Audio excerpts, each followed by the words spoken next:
Pessoal, na primeira parte da aula, vocês viram que para que haja reabsorção de água lá no túbulo coletor, é necessário a ação da vasopressina, né? Porque a vasopressina insere as aquaporinas na membrana apical das células do túbulo coletor. Entretanto, não basta apenas terem aqueles canais ali para passagem da água. A gente precisa de um gradiente osmótico para que haja a passagem da água, né, em direção do túbulo para o interstício. Então, o que faz com que haja sempre esse gradiente de concentração é que o interstício medular ele sempre está hiperosmótico em relação ao túbulo, devido a alguns mecanismos que ocorrem, que é o sistema multiplicador em contracorrente e também a apuração da ureia. Bom, o sistema multiplicador de contracorrente, ele permite a reabsorção de água e solutos e faz com que haja uma concentração do interstício renal para que torne o ambiente ali hiperosmótico para promover a osmose. Então, como que acontece isso? Esse mecanismo de contracorrente ocorre na alça de Henle, tá? E aí nós temos aqui a imagem da alça de Henle, tá? Primeiramente, o filtrado chega lá do túbulo proximal isosmótico em relação ao interstício, porque houve reabsorção de solutos e também de água, tá? Então, não teve alteração na concentração.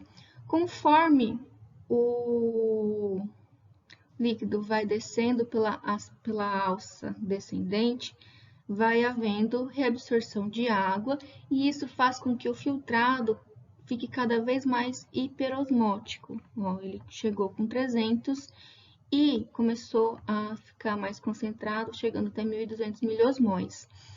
Quando esse filtrado passa para a alça ascendente, aí aqui nós temos impermeabilidade da água, então a água para de ser reabsorvida, e nós temos aqui transporte de soluto, mais especificamente transporte ativo, né, lá do NKCC, transporte ativo secundário. Então, o transportador NKCC bombeia íons cloreto, sódio e potássio para o interstício medular e isso faz com que o filtrado fique mais hipoosmótico. Então, ele sai de 1.200 para ficar a 100 miliosmóis devido a essa reabsorção de solutos. Quando ele chegar lá no túbulo coletor, esse filtrado vai estar pouco concentrado, então se tiver aquaporina, a água é reabsorvida. Além disso, esse transporte ativo aqui, juntamente com o transporte que houve lá no túbulo proximal, começa a adicionar solutos no interstício, fazendo com que o interstício medular aqui sempre esteja hiperosmótico. Vamos entender isso. E esse é o mecanismo de contracorrente, tá? Multiplicador de contracorrente. Como que acontece, gente? Bom, primeiramente, aqui nós temos, na primeira etapa, nós temos o filtrado que veio lá do túbulo proximal, né, de 300 miliosmóis, porque no túbulo proximal, houve reabsorção de água e eletrólitos.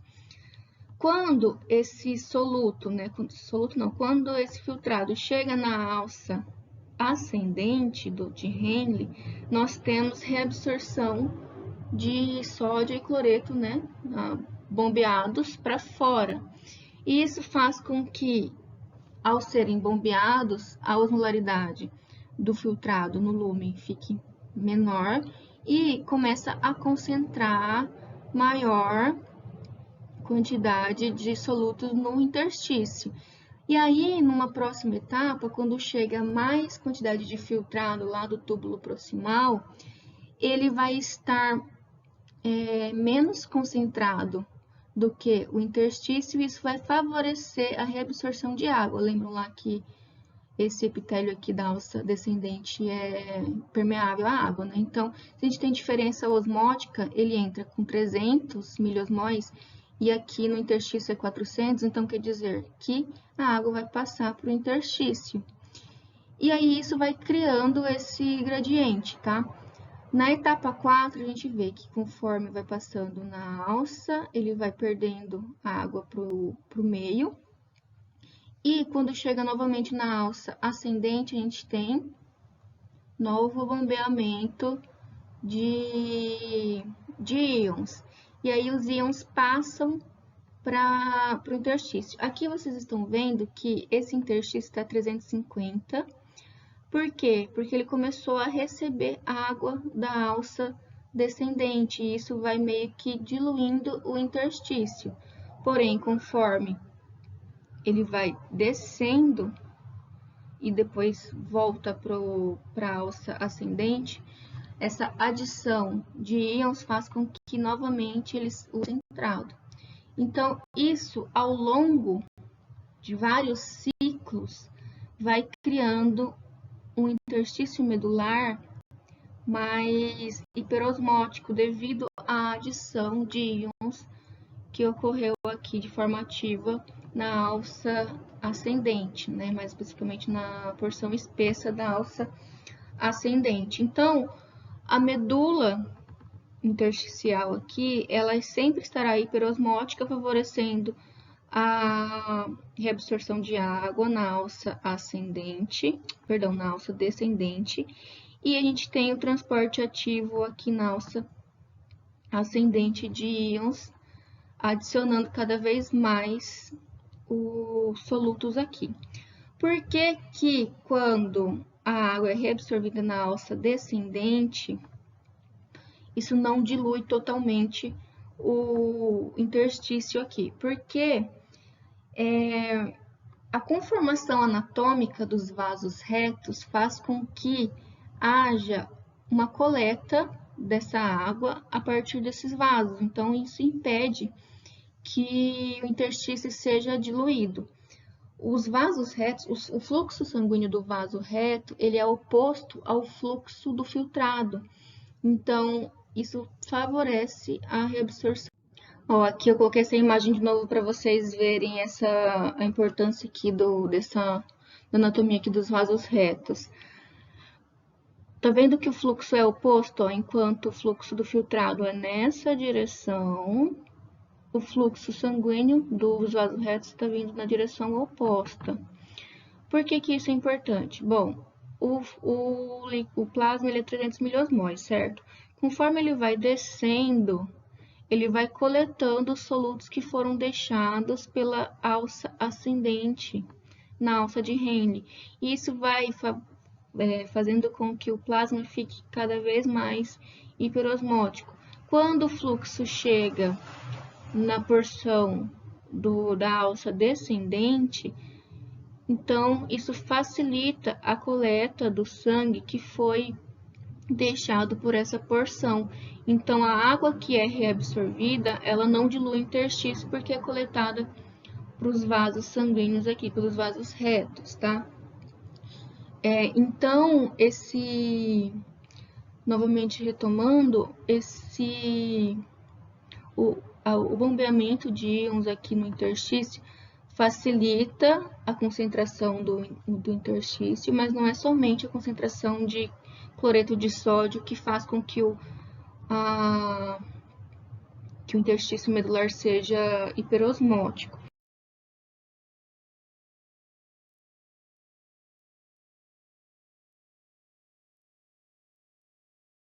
Nós temos também a influência da ureia, que favorece a criação desse ambiente mais hiperosmótico no interstício para promover a reabsorção de água. Então, a ureia, gente, ela ajuda a manter o interstício medular hiperosmótico juntamente com aquele bombeamento de íons. Então, cerca de 20 a 30% da ureia ela é excretada, tá? 20 a 30% da ureia filtrada filtrada, é excretada, e a excreção dela vai depender da concentração plasmática, da taxa de filtração glomerular e da reabsorção renal, como qualquer outro soluto que seja reabsorvido, né, que seja filtrado e reabsorvido. Essa imagem aqui mostra pra gente como que o néfron maneja a ureia. Então, a ureia ela é livremente filtrada, né? E parte dela pode ser reabsorvida aqui no túbulo proximal, a partir daqueles mecanismos que a gente já conhece, né? Primeiramente, a força motriz, que é o transporte de sódio, depois cloreto, água, outros solutos e ureia, né? Depois, quando a ureia passa para a alça de Henle, mais especificamente aqui na alça delgada, né, descendente delgada, nós temos secreção de ureia, onde a ureia é secretada para dentro do túbulo. De forma passiva, tá? Nós temos transportadores que mediam esse transporte, que são os transportadores de ureia, UT.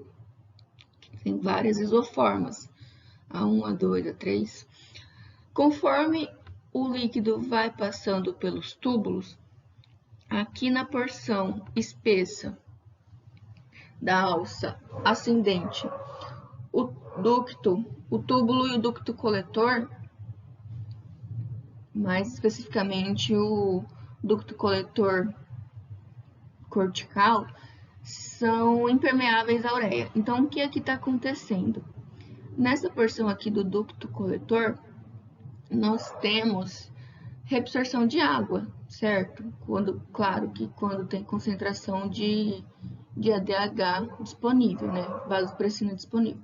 Então, em altas concentrações de vasopressina, a gente tem alta reabsorção de água aqui nessa porção, e isso faz com que a ureia se concentre nesse líquido, líquido tubular. Por quê? Porque nessa porção nós temos impermeabilidade à ureia e está havendo reabsorção de água, então a ureia vai se concentrando. Quando o filtrado, né, chega na porção medular do túbulo coletor, nós temos reabsorção de ureia devido ao gradiente de concentração que foi criado. E aí também é um transporte passivo, né, mediado por transportadores. É interessante pensar aqui que essa ureia reabsorvida, ela pode voltar na alça descendente para ser secretada. Então, parte da ureia que foi reabsorvida pode ser secretada, formando uma recirculação da ureia. E esse processo, né, de reabsorção da ureia faz com que a medula renal fique mais hiperosmótica devido à presença de ureia no líquido intersticial. E essa recirculação, ela ajuda a manter esses gradientes, né, essas concentrações altas de ureia na medula. Agora, nessa parte da aula, gente, nós vamos falar como que ocorre o equilíbrio iônico a partir da regulação renal da excreção desses íons.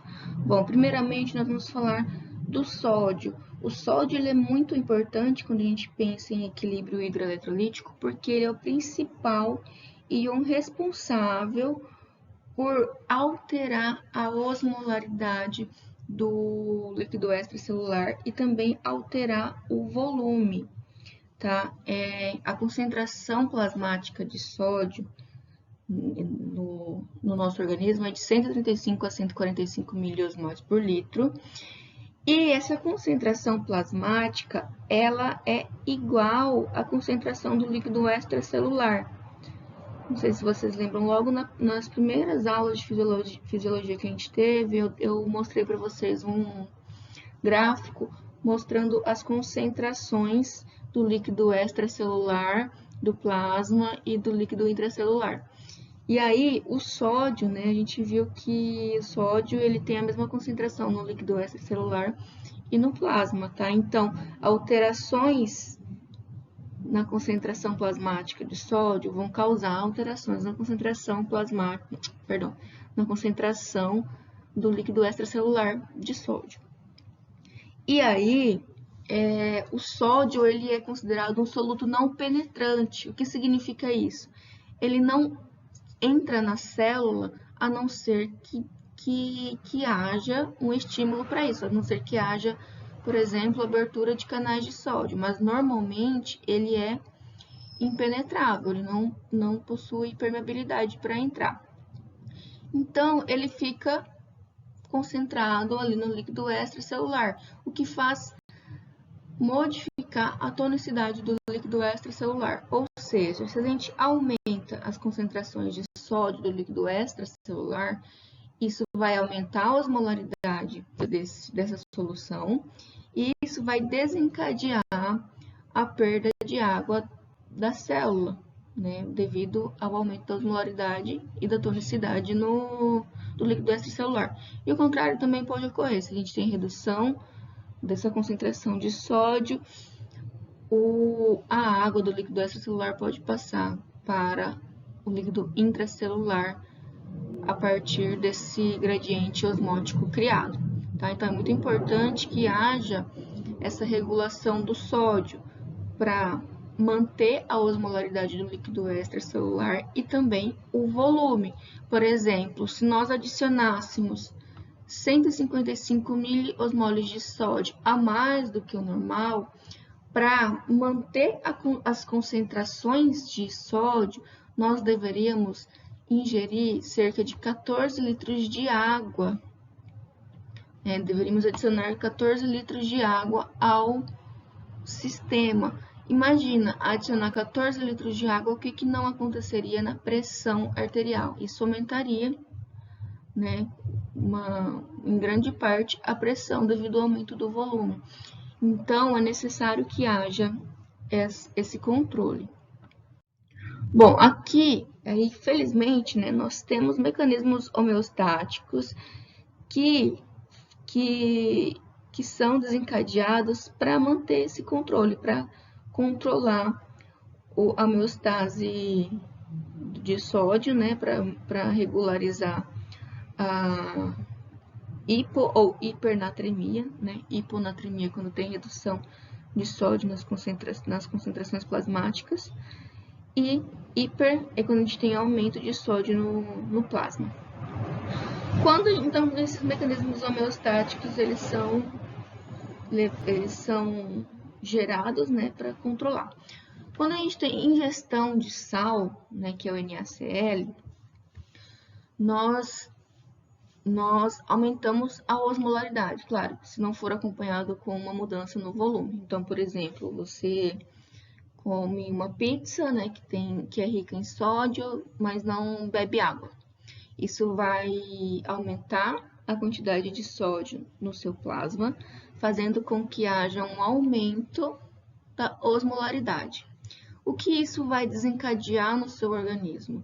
A gente vai ter estímulo para a secreção da vasopressina, então os osmorreceptores hipotalâmicos vão detectar esse aumento de osmolaridade e vão estimular a secreção de vasopressina pela neurohipófise.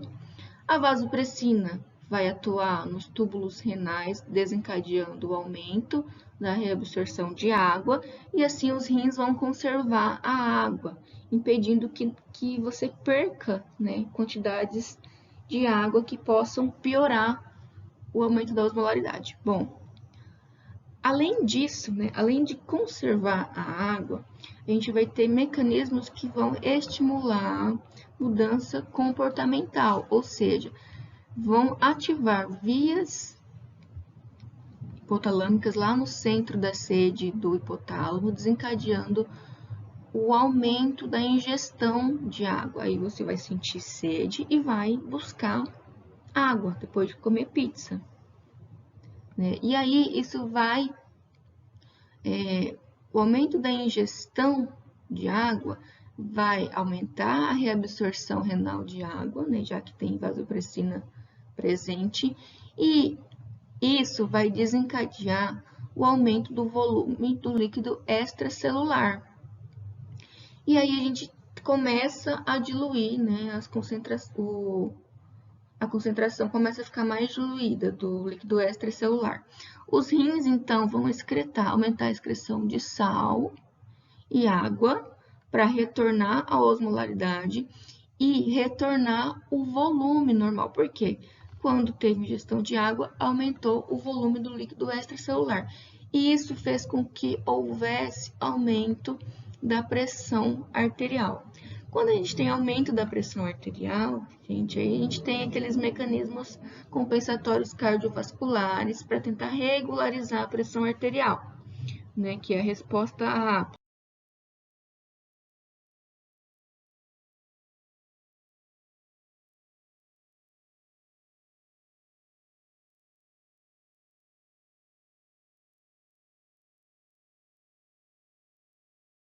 rápida.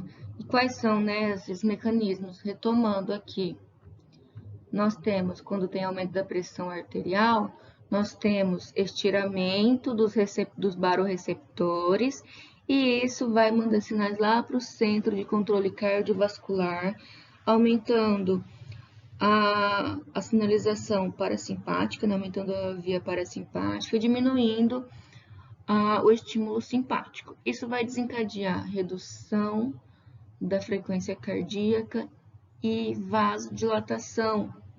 E isso vai promover redução da pressão arterial.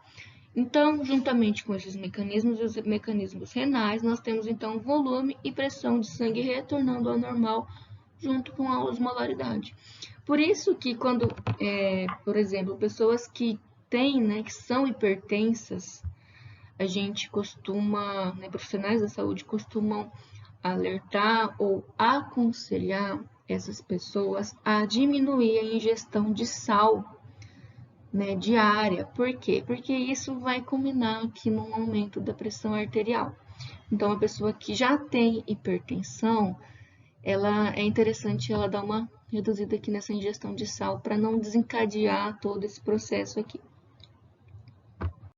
O principal regulador do equilíbrio de sódio no nosso organismo é a aldosterona, que é um hormônio esteroide produzido lá no córtex da suprarrenal, que é aquela glândula que fica na porção superior dos rins. Por que é um hormônio esteroide? Porque ela tem como precursor o colesterol. Então, ela é um hormônio lipossolúvel, tá? Porque ela é um hormônio esteroide. Bom, ela é então produzida e secretada pelo córtex da suprarrenal e por alguns estímulos que nós veremos mais para frente, tá? E quando ela está circulante no sangue, ela vai atuar na sua célula-alvo principal, que são, na verdade, né, as células P do néfron distal, daquela porção lá do terço final do túbulo distal e o ducto coletor. Então, lá nós temos aquelas células P, que são células-alvo para aldosterona. Bom, lembrando daquelas características da difusão, nós sabemos que a aldosterona, por ser lipossolúvel, ela consegue atravessar a membrana plasmática por meio de difusão simples e o seu receptor é um receptor citosólico, ou seja, a aldosterona entra na célula, deixa eu pegar o laser aqui, entra na célula por difusão simples, porque ela consegue atravessar a membrana, e se liga no receptor que fica lá no citosol. Quando a gente tem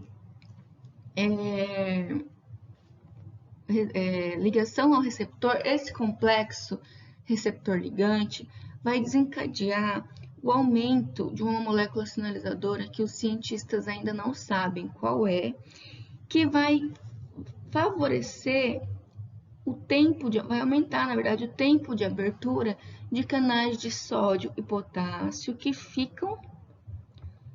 estão inseridos na porção apical. Com o aumento do tempo de abertura desses canais, a gente vai ter aumento da concentração intracelular de sódio e isso vai aumentar a atividade da bomba sódio-potássio, desencadeando então no aumento da reabsorção de sódio e, contrapartida, aumento da secreção de potássio. E isso é uma ação rápida da aldosterona. Existe uma ação lenta que está relacionado com a síntese de novas proteínas. Então, como que isso acontece? Esse complexo ligante, né, aldosterona receptor, vai entrar no núcleo e vai promover a transcrição gênica de RNAs mensageiros que vão lá no citosol ser traduzidos em novos canais de sódio e potássio que fica na membrana apical e novas bombas sódio e potássio, aumentando esse transporte de sódio e potássio. Esses canais de potássio que ficam aqui inseridos, né, esses canais de vazamento de potássio que estão inseridos na membrana apical, são denominados de ROMK, R-O-M-K, que é uma sigla em inglês para canal de potássio da medula renal externa, tá? ROMK.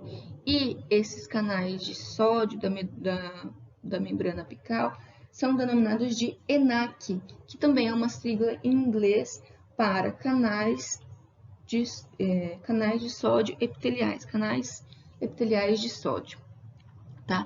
Então, essa é a ação da aldosterona. No final das contas, quando a gente tem aumento de aldosterona circulante, nós teremos, então, aumento da reabsorção de sódio e aumento da secreção de potássio. E a reabsorção de água, gente, ela acompanha essa reabsorção de sódio, desde que, né, nós tenhamos aqui a vasopressina nessa porção, para promover ou para facilitar a reabsorção de água. Pessoal, aproveitando que eu falei lá da vasopressina no slide anterior, resolvi fazer um adendo aqui que eu acabei esquecendo de fazer na primeira parte da aula, quando a gente fala de vasopressina. Existe uma situação, uma doença, que é denominada de diabetes insípida, e ela se dá devido a ou uma redução na secreção de vasopressina, ou numa resposta inadequada a esse hormônio. Então, pode ser alguma redução ou alguma alteração na resposta do receptor. Isso faz com que, se a gente tem redução da vasopressina ou redução da resposta à vasopressina, a gente tem, então, redução da reabsorção de água, certo? E se a gente tem redução da reabsorção de água, consequentemente, nós teremos aumento da excreção urinária. Por isso que pessoas que têm diabetes insípida, ela tem poliúria. O que é poliúria? É o aumento da excreção urinária. Então, pessoas que têm essa condição, elas tendem a se desidratar com muito mais facilidade. E a poliúria, né, o aumento da excreção urinária faz com que haja redução do volume e aumento da osmolaridade plasmática, desencadeando a ativação da via que vai estimular a sede. Então, essa pessoa, além de ter poliúria, ela tem sede em excesso, que é como se fosse um mecanismo compensatório para diminuir para repor essa perda urinária. Então, a pessoa tem polidipsia. O que é polidipsia? Sede em excesso. É um termo médico para sede em excesso. Por que é denominado de diabetes insípida? Apesar do nome diabetes, né? Essa doença não tem nada a ver com a insulina, que é o que a gente vê no diabetes mellitus. Nesse diabetes insípido, o nome se dá devido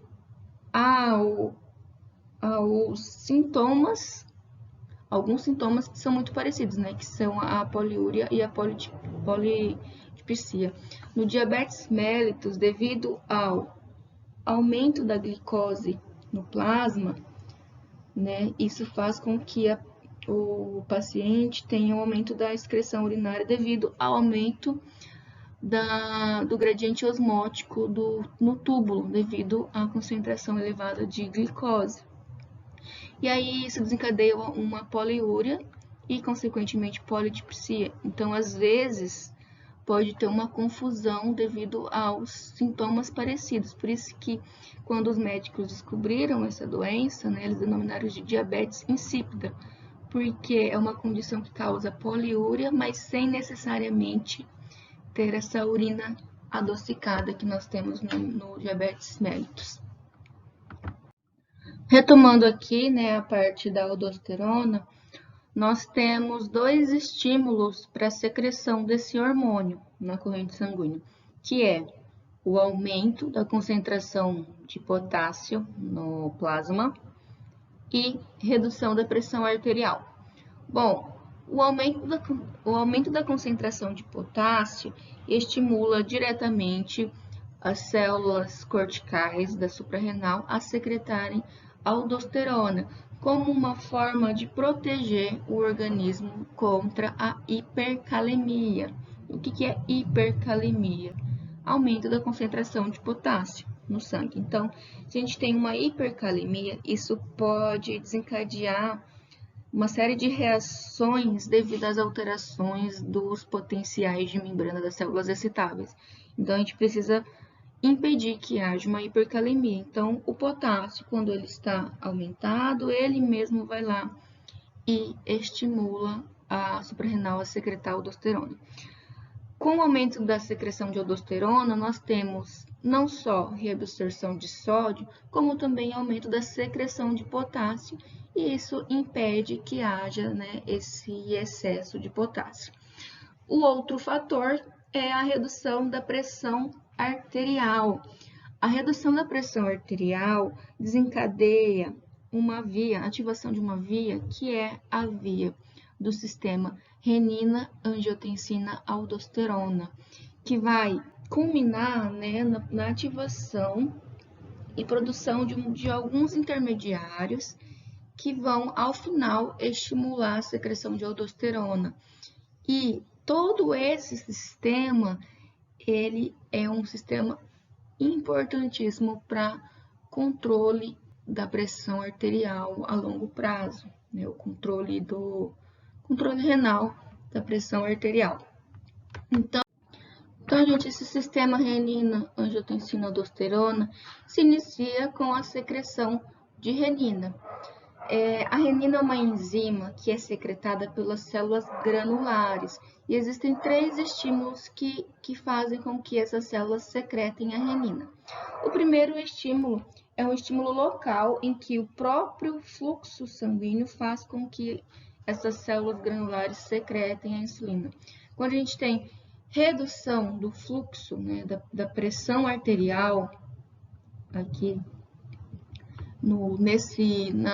na arteríola aferente, quando a gente tem redução da pressão arterial na arteríola aferente, nós temos, então, o estímulo para a secreção de renina.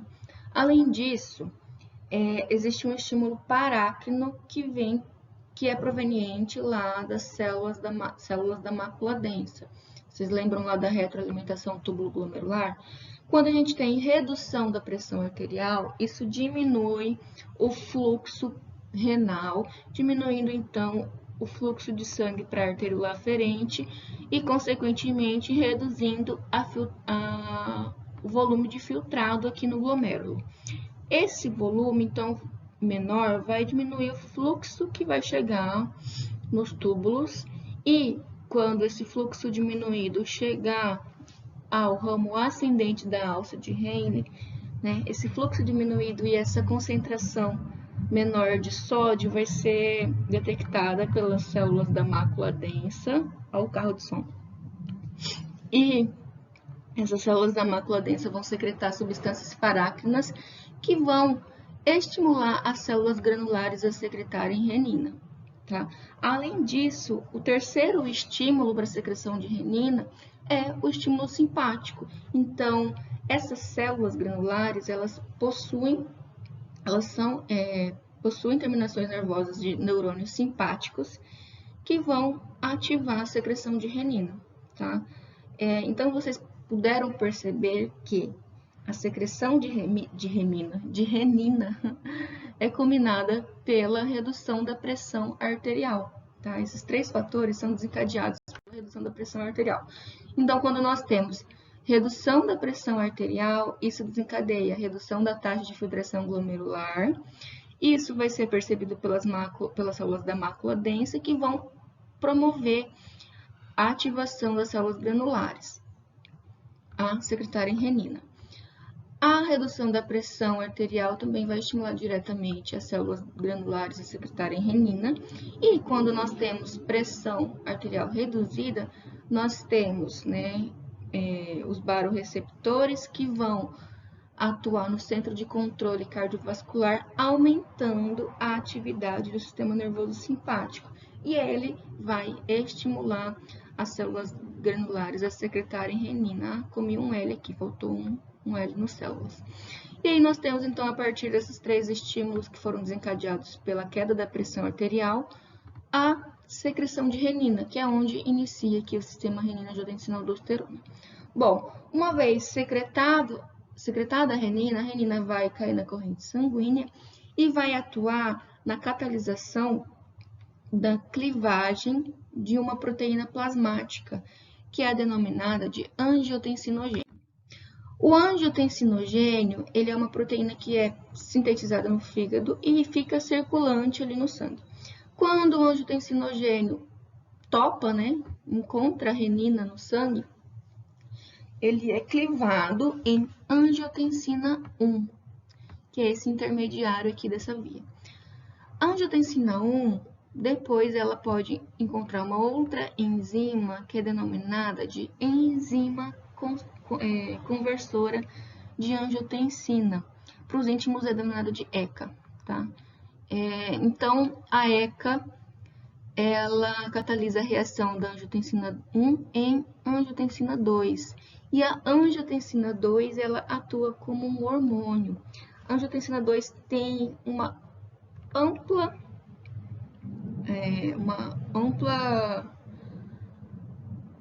ação no sistema, tá? Porque atua como um potente vasoconstritor e também atua no estímulo para a secreção da aldosterona, tá? Bom, então a angiotensina 2, ela é esse hormônio. Quando ela está no plasma, ela vai atuar nas arteríolas, provocando a vasoconstrição.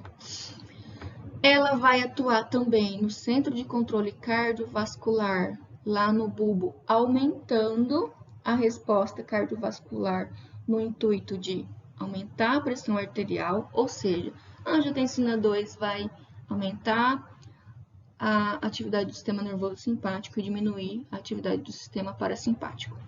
No hipotálamo, a angiotensina 2 também aumenta a vasopressina e estimula a sede. E no córtex da suprarrenal, estimula a aldosterona. Então, todas essas etapas aqui, todas as ações desencadeadas por esse hormônio vão culminar no aumento da pressão sanguínea e no aumento do volume e osmolaridade, que vai desencadear também no aumento da pressão arterial. Tá? Então, vasoconstrição, aumento da frequência do débito cardíaco e vasoconstrição, aumento da reabsorção de água, aumento da ingestão de água e aumento da reabsorção de sódio, vai aumentar o volume, vai aumentar a osmolaridade e vai aumentar a pressão arterial. Por isso que pessoas que têm hipertensão, por exemplo, é muito comum deles fazerem o uso de um medicamento que é denominado de inibidor de ECA. O que é a ECA? É aquela enzima que converte a angiotensina 1 em angiotensina 2. Se a gente inibe essa enzima por esse fármaco, a gente vai ter redução os níveis circulantes de angiotensina 2. E aí todos esses processos são inibidos, né? Então, a gente consegue controlar a pressão arterial, né, de uma pessoa que tem hipertensão, inibindo a produção de angiotensina 2. Além da gente ter o aumento da reabsorção de sódio por meio da aldosterona após a ativação desse sistema, a própria angiotensina 2 também atua de maneira não só indireta ao estimular a aldosterona, como também de maneira direta, porque ela atua em receptores AT1, que são receptores de angiotensina, que ficam lá nas células tubulares e que ficam nas células tubulares, né, da alça de Henle, túbulo distal e ducto coletor.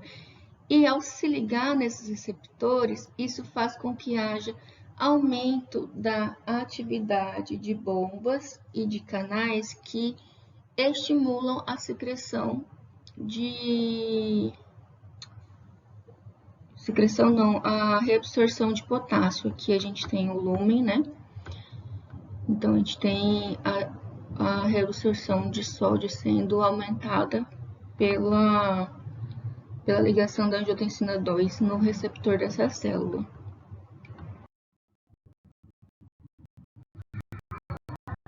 Aqui tem umas duas questões, né, para vocês exercitarem. E presença de placas ateroscleróticas, que quase, nossa, esquece esse pontinho aqui, não era para ter, tá? Que quase bloqueavam o fluxo sanguíneo nas suas artérias renais. Como a diminuição do fluxo sanguíneo nas suas artérias renais eleva os níveis de renina? 10. Descreva como a renina aumenta a pressão arterial desse homem. Gente, aqui nessa imagem eu trouxe para mostrar para vocês que quando a gente tem ativação do sistema renina-angiotensina, a gente não tem só aumento da angiotensina 2, a gente tem a produção de diversos intermediários que podem atuar de maneira antagônica, como uma forma de controlar a ação da angiotensina 2, como se fosse um feedback negativo. Tá? Então, aqui nós temos a angiotensina 1, que foi convertida em angiotensina 2 pela ECA, né, que em inglês é ACE. Existe uma outra enzima conversora de angiotensina, que é a ECA2. A ECA2 converte a angiotensina 1 em angiotensina 1A. E esse intermediário pode ser convertido pela própria ECA em angiotensina 1,7. A angiotensina 1,7, ela atua como um hormônio antagônico à angiotensina 2. Tá? Essa angiotensina 1,7, aqui são o nome de cada enzima aqui, responsável pela conversão da angiotensina 1,7, tá? Então, NEP é endopeptidase neutra, POP, prolil-oligopeptidase, TOP, timet-oligopeptidase. E também tem a ativação da óxido nítrico sintase, tá?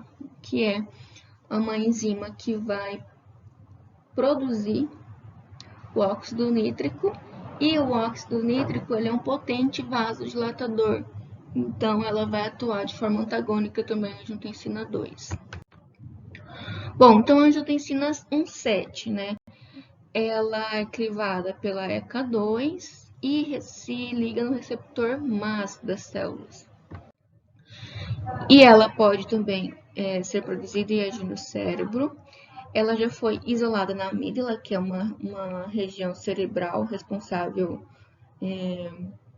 atua ali nas ações de estresse. No hipotálamo também, na medula oblongata e hipocampo. O hipocampo é uma região importante para a memória. E ela tem efeitos opostos da angiotensina 2 no sistema nervoso central, ou seja, ela inibe o sistema nervoso simpático. Além de provocar vasodilatação, né, entre todas as ações contrárias à angiotensina 2. Quando a gente tem, aqui eu coloquei uma forma de mostrar para vocês a integração fisiológica. A insuficiência cardíaca congestiva, ela tem esse nome porque quando a gente tem insuficiência cardíaca, por exemplo, ventricular, quando o ventrículo não contrai, né, perde sua força de contração, não contrai de forma satisfatória para ejetar a quantidade de sangue normal, para ejetar o débito cardíaco normal, isso faz com que haja uma redução do fluxo sanguíneo sistêmico. Por quê? Se for uma insuficiência cardíaca ventricular esquerda, tá? Então, isso ejeta a menor quantidade de sangue para a circulação sistêmica e reduz, então, consequentemente, o fluxo sanguíneo. E, consequentemente, reduzindo o fluxo sanguíneo sistêmico, né, reduzindo o volume sistólico para a aorta, reduz também, consequentemente, o fluxo renal. E isso ativa o sistema renina-angiotensina, aldosterona. Isso vai causar, então, uma retenção hídrica e eletrolítica. Por quê? Porque a ativação do sistema renina-angiotensina-aldosterona vai liberar, né, aldosterona, e a aldosterona, lembrando lá que ela aumenta a reabsorção de sódio. Aumentando a reabsorção de sódio, nós temos aumento consequente, então, da retenção hídrica, porque o sódio carrega junto com ele a água. E aí a pessoa tende a ter edema, e isso pode levar, né, a uma congestão pulmonar. Por quê? Além dessa alteração renal que vai desencadear todas essas alterações hemodinâmicas, nós temos também, se o ventrículo esquerdo ele não está contraindo de forma adequada, isso vai fazer com que o sangue que está vindo lá do pulmão fique congestionado, o fluxo fique congestionado. E isso aumenta a quantidade de sangue que fica ali no pulmão, também causando essa congestão pulmonar. Por isso que uma insuficiência cardíaca congestiva, né, desse nome, pode evoluir, por exemplo, para uma insuficiência respiratória. Pessoal, eu acho que eu vou encerrar essa segunda parte aqui, tá? E colocar o restante da aula numa terceira parte. Então, até daqui a pouco.